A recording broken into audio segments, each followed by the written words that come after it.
Hello, happy Holi to all of you. Well, I really pray that just like Holi is a festival of colors, your life should also be filled with beautiful colors and beauty, right? And with that beauty, the promise, I am back to help you with Northeast Set exam. And there is a very important announcement that I have to make. Tests, we are starting with a quiz program or mock test to help you with Northeast Set exam. Well, the quiz program begins from 11th till 18th March. Okay. What will happen in this is twice a day you will be given two sets of question answers. So one question set in the morning, another in the evening, starting from 11th onwards.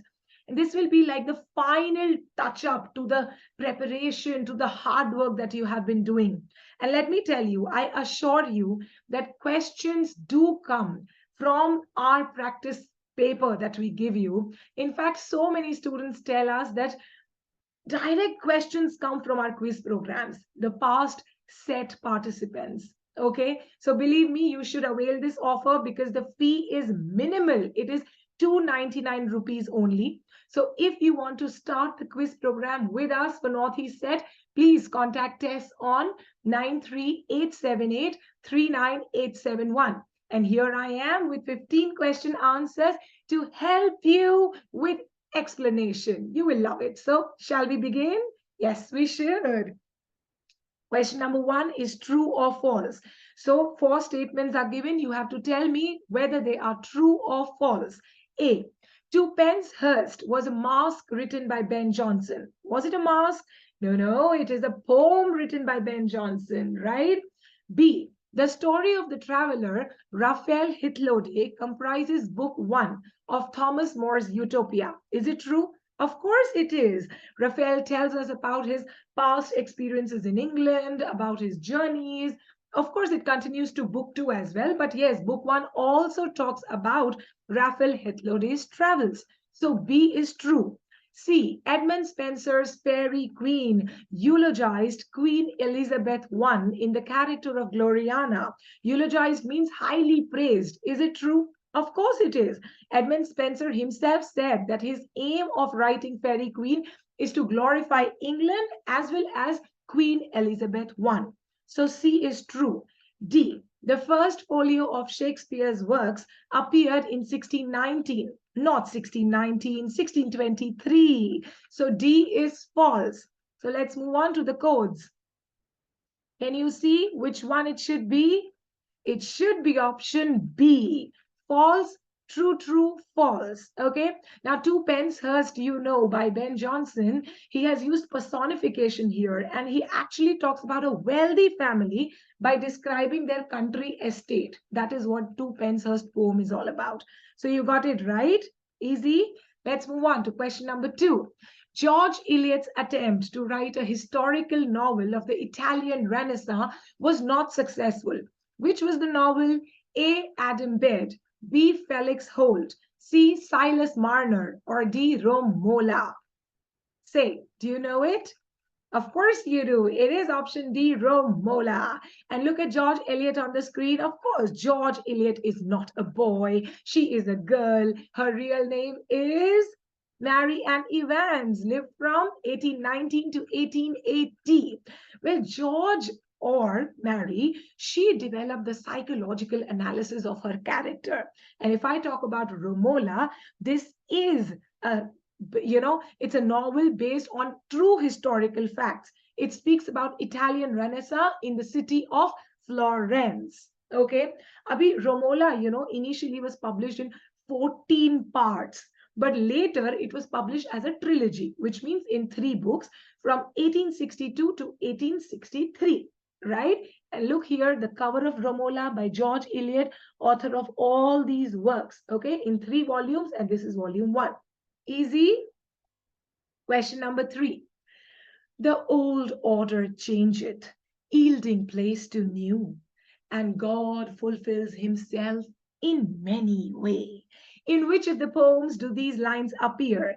A. Locksley Hall, B. Two Voices, D. Morte d'Arthur, or D. Ulysses? Tell me, The old order changeth, yielding place to new, is found in, of course, option C, Morte d'Arthur, a poem by Alfred Lord Tennyson, which is set in a battlefield of the medieval age where one could hear the sounds of the weapons. Okay, and this Morte d'Arthur is actually a conversation between Arthur and Sir Bedivere. Sir Bedivere was a loyal ally of King Arthur. Okay, and these lines were said by King Arthur. He meant that, the new generation will be different from the old. Their values will be different from the old. Okay, so this is Morte d'Arthur by Alfred Lord Tennyson. Easy. Let's move on. Question number 4. Match the following. So here are poets given and their poems given. You have to tell me which poet has composed which poem. Poem हम पता है बचपन में poem बोलते थे poem है ना लेकिन अभी ये नया ट्रेंड चालू हुआ है पोम का तो बड़ा स्ट्रेस आता है पोम बोलने में because old habits die hard. Sometimes I feel I should say poem only, poem, but then it's poem. Okay, come on, let's move on to the answer directly. Here is the answer. I'll tell you. Robert Browning composed Pippa Passes. Alfred Tennyson composed The Princess. Matthew Arnold has composed Empedocles on Etna, while Elizabeth Barrett Browning has composed Aurora Leigh. And that is the answer. Question number 5. Who among the following is not a surrealist poet? Okay. A. Hugh Sykes Davis. B. David Gascoigne. C. Kenneth Eliot. Or D. Cecil de Lewy. Not a surrealist poet. The answer is option D, Cecil de Lewy. Look at him on the screen. He was not surreal. He believed in communism at the beginning, but later he renounced it. Okay. Now let me talk about the other ones. Okay. They are so important. Surrealism first. It was a cultural movement that developed in Europe after World War I. Okay, because of the disasters and the horrors of the World War I, surrealism developed as a movement. In this, artists depicted illogical scenes. They released the creative potential of the unconscious. Yeah, ऐसा बोलूं तो surrealism is reality plus dream. Okay, reality plus dream is equals to super reality or surrealist. Okay, easy. So Davis, Gascoigne, Eliot, they all were surrealist. And I have got an image here. It's a beautiful image. I need to show you. Look at a surrealist painting. This was a positive outlook. It was a positive expression. Don't take surrealism as a very depressing expression. Surrealism is a positive expression. So you can see here, it's a hammock made of banana. The person sitting or lying down on the hammock is a banana.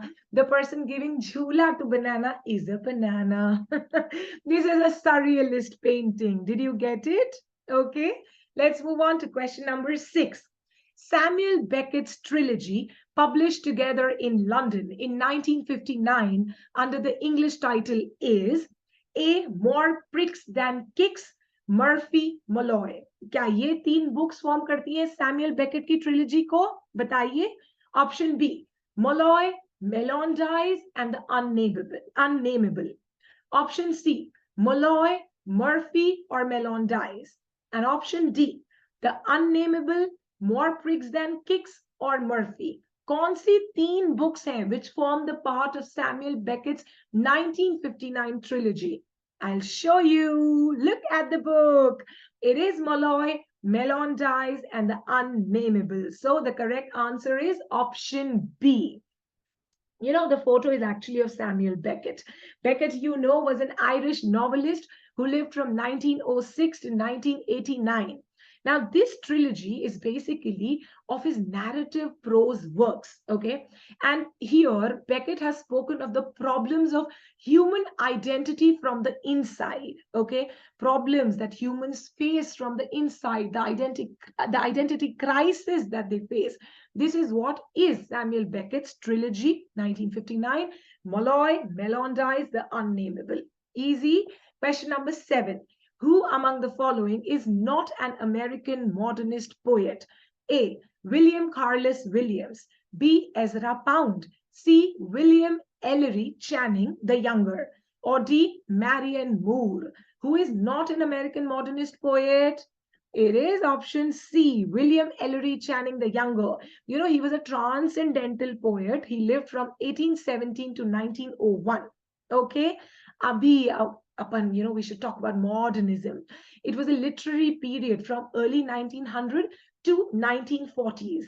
It used techniques like stream of consciousness, free verse, no stanza form, no rhyme scheme, right? And all of them, William Carlos Williams, Ezra Pound, Marian Moore, they were proponents of the American modernist movement. Easy? And I got it again. Believe me, this is going to be helpful. North east set के लिए quiz programme चालू कर रहा है test we are starting it yes because so many people were saying, students were saying that do you have any program for northeast set? So yes, we do have. This will be set of question answers. Every day you will get 2 sets, one in the morning, one in the evening. Question answers, questionnaires to help you, important questions, important mock tests, okay? And the price is only $299. You should contact Tess right now, 9387839871, okay? This takes us to question number 8. The statements given below are either true or false, बताइए. It's easy, okay? A, Richard Wright wrote Uncle Tom's Cabin Uncle Tom's Children. Cabin to stove ne likhi thi. Uncle Tom's Children is by Richard Wright. Yes, true. B, Margaret Walker wrote Jubilee. True, true. B, There is a flower at the tip of my nose smelling me is by Rita Dove. True? No. It's by Alice Walker. So C is false. D, The Color Purple was written by Alice Walker. True. So, abhi dekho, codes dekho. It has to be what? Option C. True, false, true. Easy banane ke liye, I have given the book covers. You will love them. Look at the book covers. Uncle Tom's Children by Richard Wright. Jubilee by Margaret Walker. The Color Purple by Alice Walker. And There is a Flower at the Tip of My Nose Smelling Me is by Alice Walker. Easy. Question number 9. Which among the following poems begins with a dream on the Malvern Hills on a May morning? Easiest question of today. A, Pearl, B, The Dream of the Rood, C, Piers Plowman, or D, The Book of the Duchess? It is option C, Piers Plowman, a dream vision poem by William Langland, in which the poet is trying to find out the real meaning of being Christian. He wants to live a true Christian life, okay? And the setting is, it opens in the summer of May in Malvern Hills in West Midland region of England, okay? 10th. Who is the author of The Anxiety of Influence? A, John Sutherland, B, Alan Watts, C, Harold Bloom, or D, Kazuo Ishiguro? The Anxiety of Influence is by, look at the book, it is option C, Harold Bloom. It's basically a type of literary criticism where Bloom talks about how aspiring authors, they go through a psychological struggle to overcome the anxiety because of the influence of the literary masters or their predecessors. Basically होता है ना कि जब हम नए होते हैं किसी प्रोफेशन में तो हम पे बहुत प्रेशर होता है because we have to keep up to that standard. So that is what The Anxiety of Influence, published in 1973 by Harold Bloom, is all about. Question number 11. Who had rewritten Shakespeare's King Lear for the Royal Court Theatre in 1971? A, Edward Bond, B, Kathy Aker, C, Carol Churchill, or D, Derek Walcott? You know it. Rewriting of King Lear is by A, Edward Bond. Bond, you know, is an English playwright born in 1934. He's alive. He lives in London. And he has written more than 50 plays. But his plays are too violent and they are too radical. Okay? His plays have this modernist touch. So Lear basically was, performed. It was written by Edward Bond in 1971, in which क्या दिखाया गया है? Lear is a paranoid autocrat who is trying to build a wall. Okay, this Lear is trying to build a wall to keep up the imagined enemies. But then over the course of the play, Lear becomes a prophet, and then he shows the gesture of dismantling this wall. And in the end, Lear dies. You can see so much. Look, I can show you the theater. It's going on. You can see Lear here performing, right? So it's awesome. I hope you understood it. Okay, let's move on. This is a 3-act play. Okay, agar ye bhi aata hai. Lear is how many acts play? It's a 3-act play by Edward Bond, right?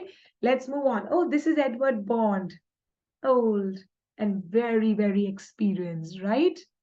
Let's move on to question number 12.